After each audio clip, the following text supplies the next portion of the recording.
As we continue with the Mounds of Mississippi, let's look at the Grand Village site, which includes 3 mounds with 2 large open plazas. The descriptions of the Grand Village by French colonialists focus on the Great Sun's Mound and the Temple Mound, and little is known about the 3rd mound, of course, except the fact that it's number 3. And the significance of that number is obvious to those who are aware.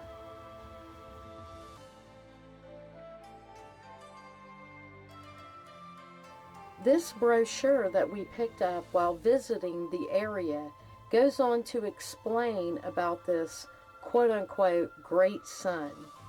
So quoting here, the death of the great sun in 1728 is mentioned in the historical sources, as was the 1725 funeral of his brother, the war chief, Tattooed Serpent, which the French recorded in detail. Close quote.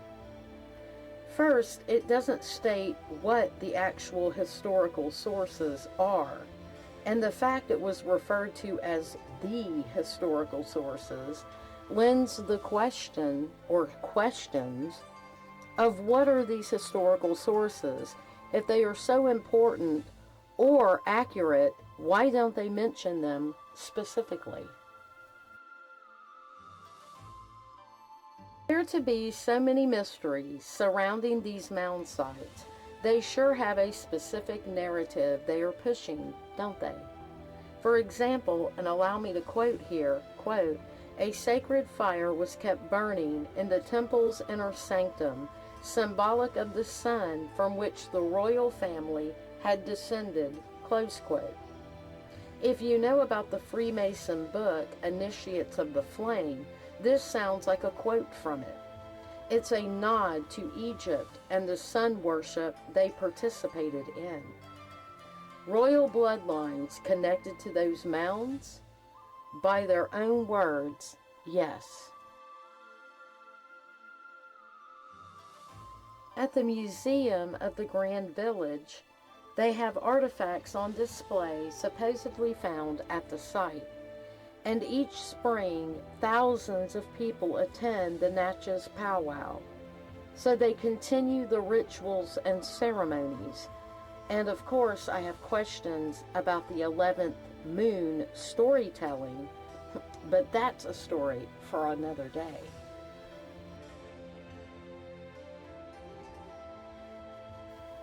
So continuing with their narrative, the Grand Village was the main ceremonial center for the Natchez Indians. But in my opinion, I believe Emerald Mound was the ceremonial center, simply because of its sheer size. The larger the mound, the more people it could accommodate. They follow many rituals too. For instance, upon the death of the quote-unquote son or chief, his wives and retainers were strangled in a ceremony to accompany him into the next life. His house was then burned and the mound raised to a new height, upon which the house of his successor was erected. This is the sun worship of Mystery Babylon, with all the rituals being detailed here, and that is sun spelled S-U-N.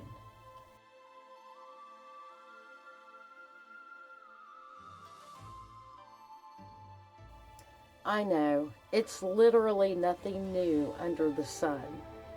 Just from what I've researched or read, the Natchez culture and beliefs mirror those of the Egyptians. And going back to the war chief, or brother of the sun chief, his name was Tattooed Serpent. Who doesn't know this is a reference to Quetzalcoatl, the feathered serpent? At some point, it's alleged in their brochure, the French intermingled among the Natchez around 1716 and did so for decades. Until around 1729, the Natchez supposedly attacked the French at Fort Rosalie, and the Natchez were forced to abandon their homeland, also known as their fatherland.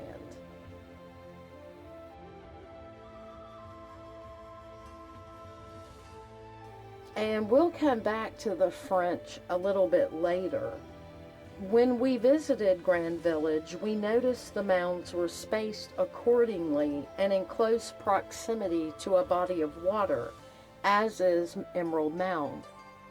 Grand Village is literally tucked behind a residential area or neighborhood, which you're not expecting when you first visit there, or at least we didn't.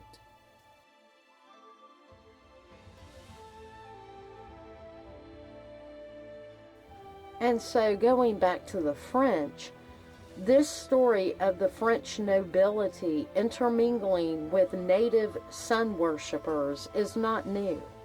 It's a direct mention to the elite bloodlines and whom they believe they come from, the land of the pharaohs, the mysteries of all the ages, the Egyptian lineages, and secret teachings of the Brotherhood.